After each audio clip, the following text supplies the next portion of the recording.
Thank you for coming to my masterclass.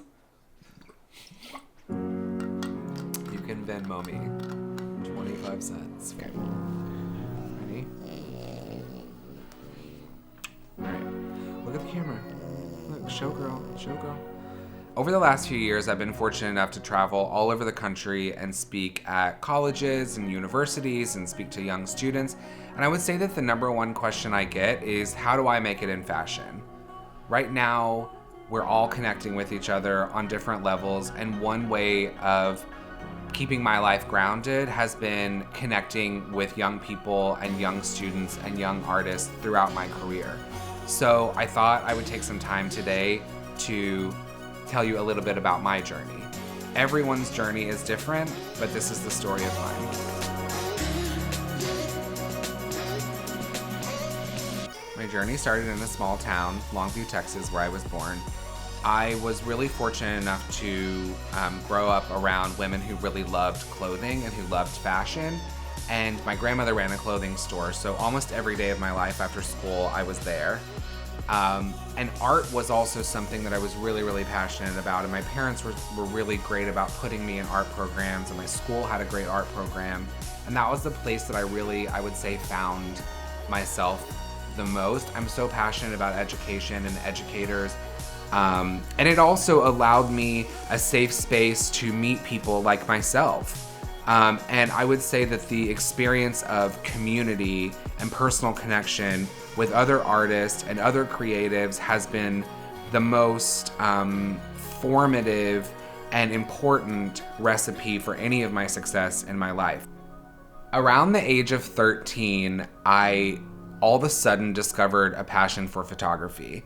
I had a great teacher named Nina Kennedy in Longview, Texas, and our school had a very small photo program. At the time, I was using throwaway cameras. A lot of you young people probably have never seen a throwaway camera or disposable camera, but at the time, they were very popular. There were underwater options, there were different color options, black and white, and I had 3 best girlfriends that I grew up with that we were best friends since we were 2. And they would sit in on the weekends and let me brush out their hair, put on makeup.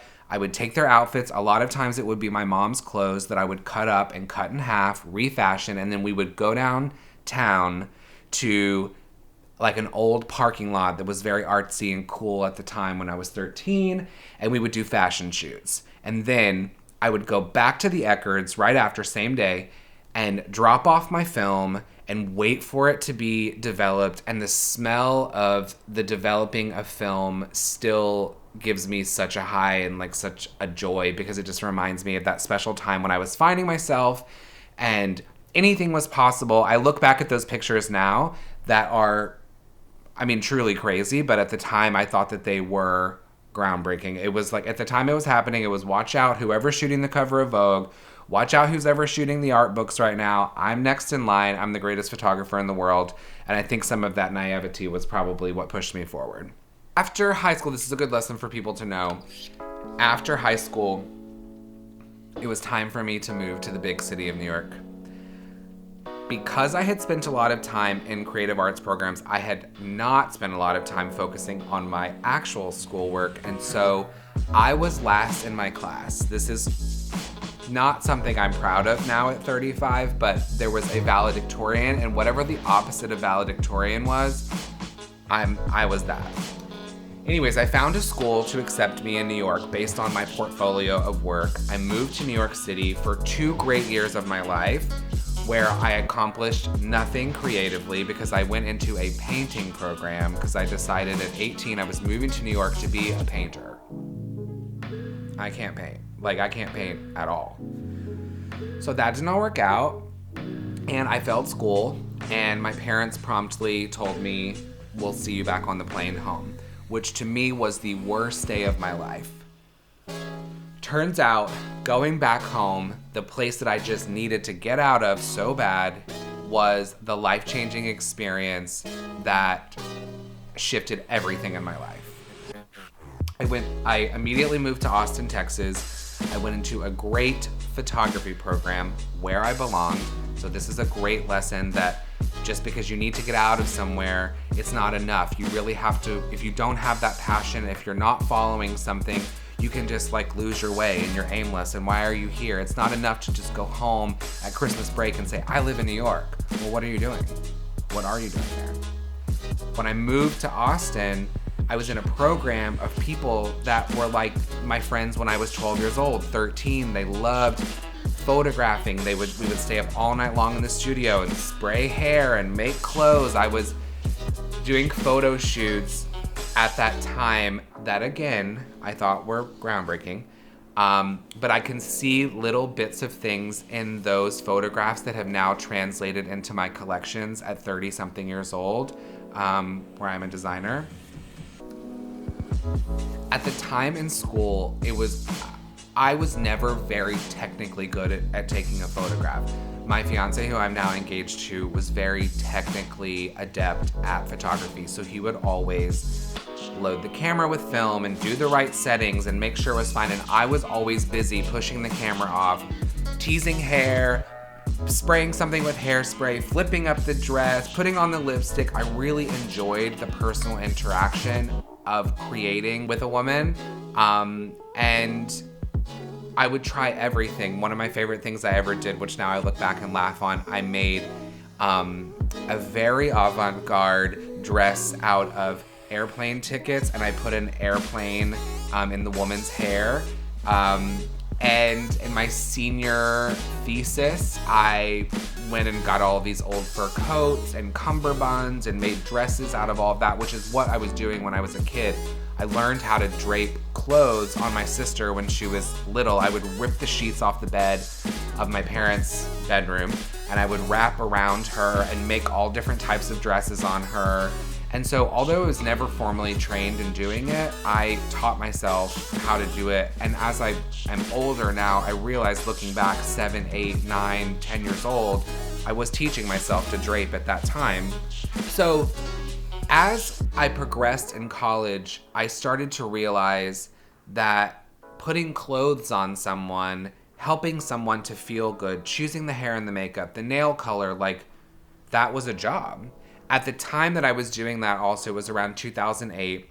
Rachel Zoe had a popular show come out, and she was a celebrity stylist, and I would watch on TV and think, oh man, that's a job. Somebody gets paid to do what I'm doing at school. I can do that. I interned for a fashion magazine in Austin, Texas, where I knew nothing about styling. And again, the naivety of it all, I went right into the interview and told them I had been styling.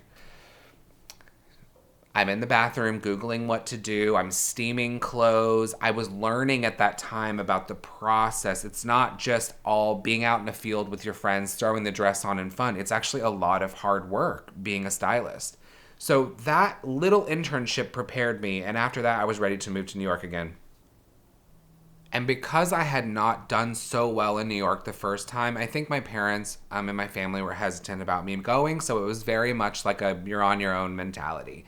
Although, of course, they love me and they support me. I think that they were scared for me to go back and didn't want me to be there. So I sold my car, and I got on 3 different flights, and I flew into Long Island, and I moved into an apartment with friends in Brooklyn, close to Coney Island, where only a mattress fit in the room.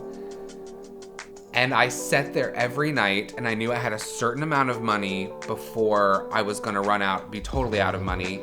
And at the time, my rent was $400, which might as well have been $10 million. But now in New York City, I wish my rent was $400. I would make handmade resumes, and I would put them in manila folders, and I would hand address them, and I would send them out by the hundreds to every agency that I had researched that had stylists that I loved, that I saw in the magazines growing up.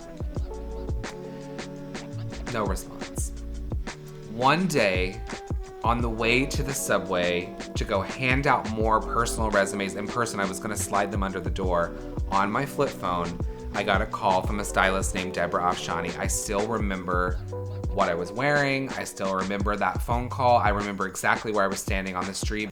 The greatest lesson I learned from her, besides so many things I learned from her, but the greatest lesson I learned from her, Deborah taught me a lot about how to work hard, do the job well, get it done, but also not diminish people and their feelings throughout the process. And that's something I've carried with me throughout my entire career.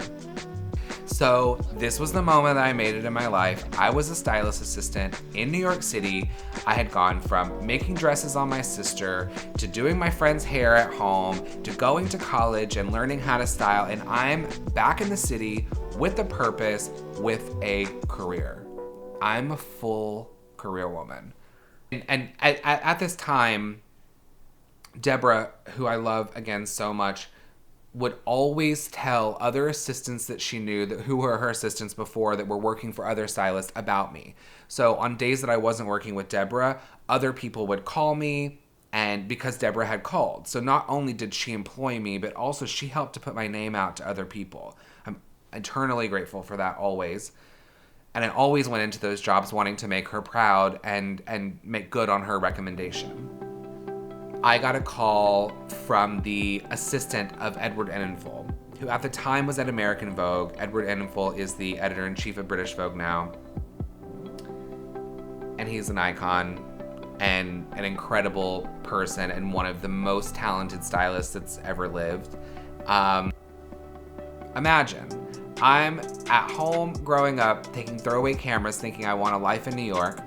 I get a phone call that I'm going to be the third assistant on a Christian Dior advertising campaign shot by Steven Meisel, makeup by Pat McGrath, starring Karlie Kloss. Karlie and I went on to be friends and are now on a show together. It's insane how life works.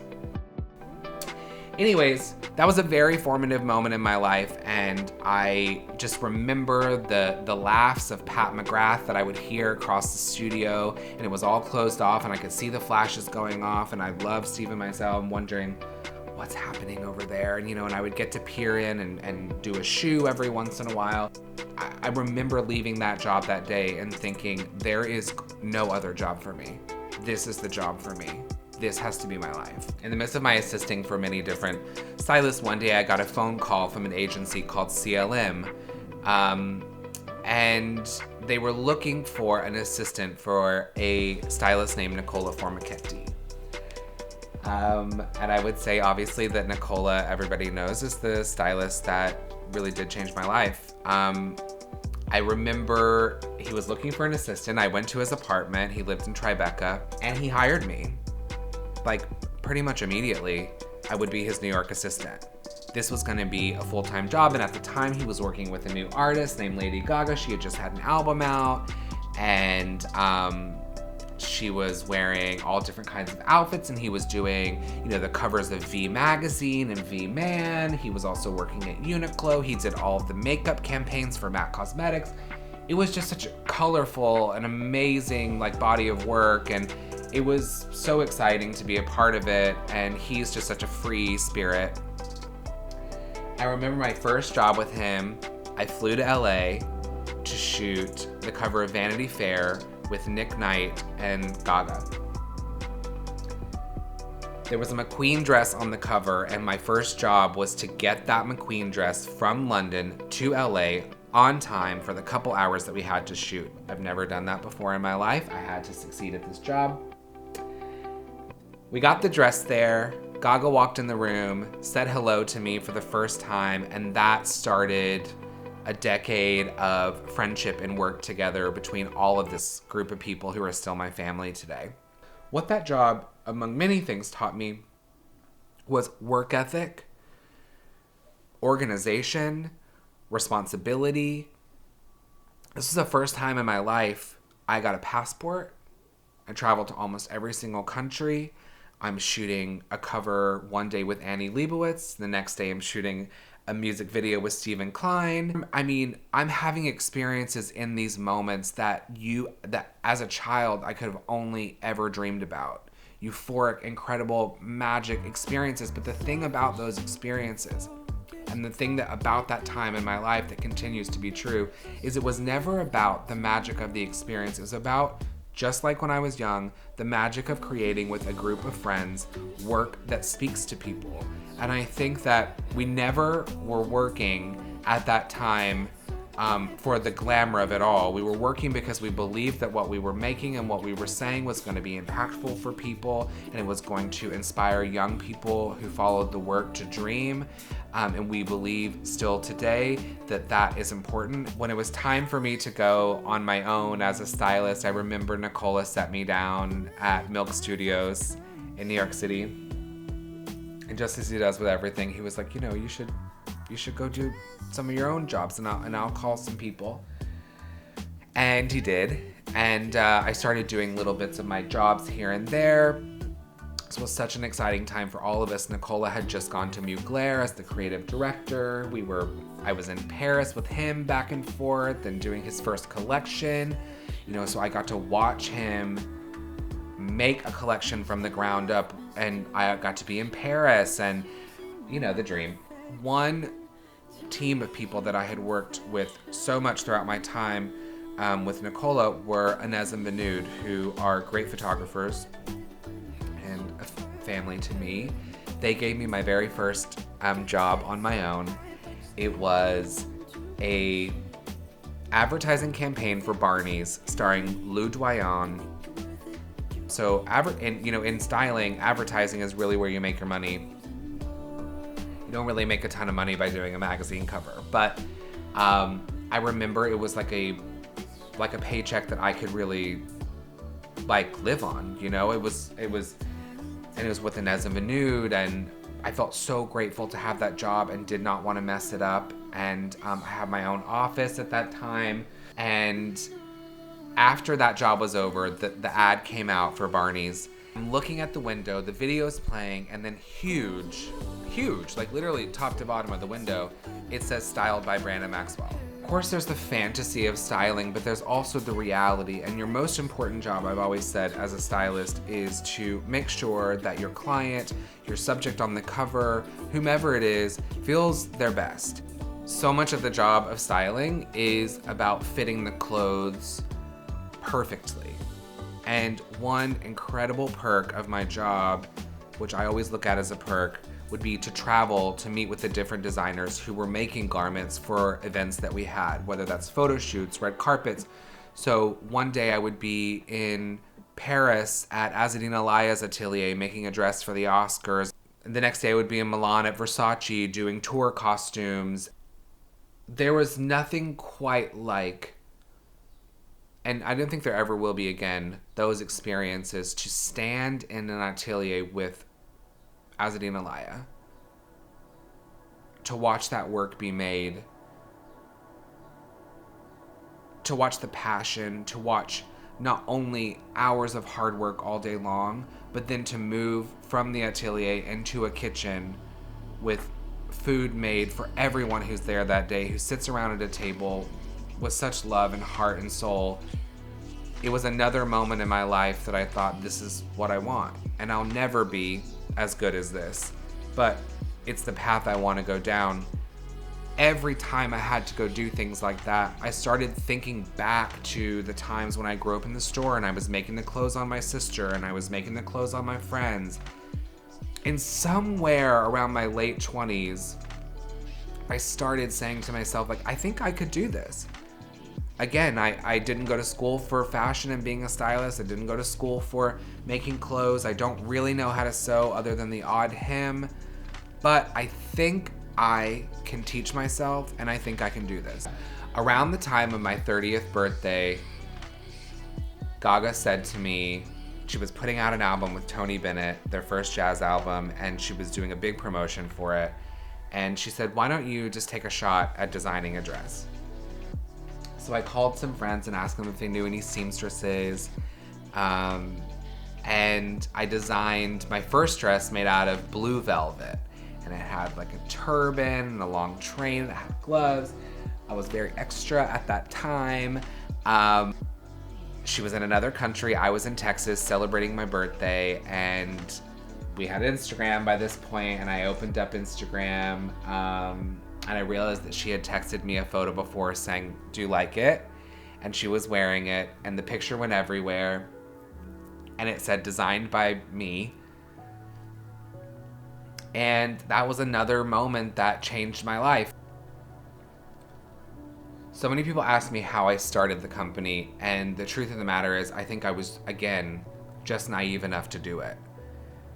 I decided I was going to launch my own company. And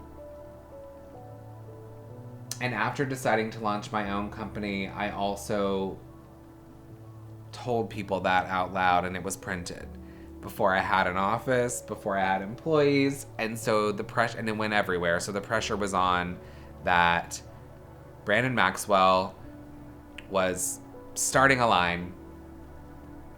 I remember being in the car with my mom and crying for 2 hours when that article came out. What am I going to do? What am I going to do? Over the course of many, many years styling, I had, because I was traveling so much and I was always working, I was really able to save my money. So I had a good amount of money that I thought was going to last me the full first year of my business. And I would hopefully sell clothes, and then I would be making money. And how wrong was I? Finances, the true thing that nobody wants to talk about, and how much it takes. And that's the truth of the matter. I launched my company, and the money that I thought, so this is from turning the key to the office. We have no clothes made, no inspiration, nothing yet. From the time that I did that to from hiring a team, very small team, salaries, an office, fabrics, production, buying the wrong fabrics for the first time. So had to get rid of all those fabrics, wasted money. 6 weeks in, all the money's gone. Every dollar. Well, know the show is coming out.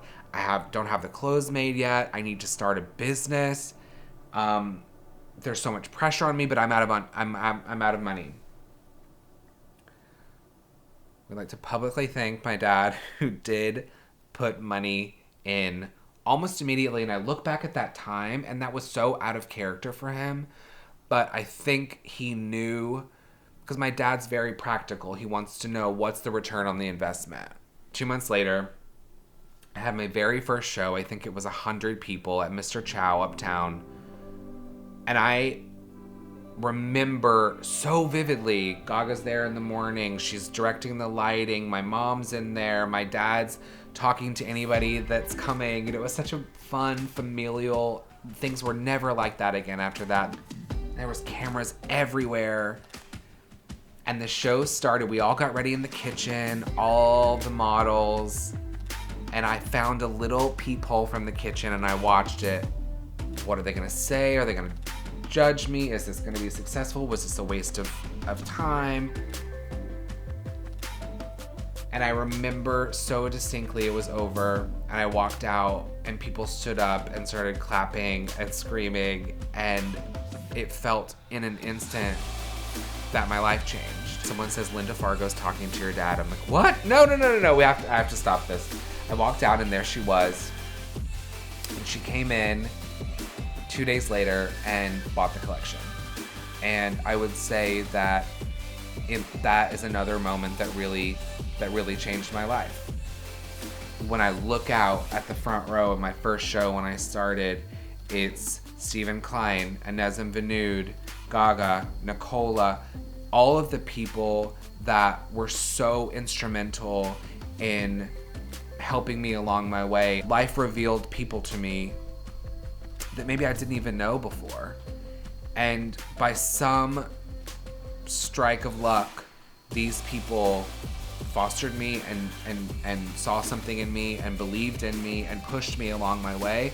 When you stumble upon good people, put your time and energy really into personal relationships that matter, those will be the people that show up for you.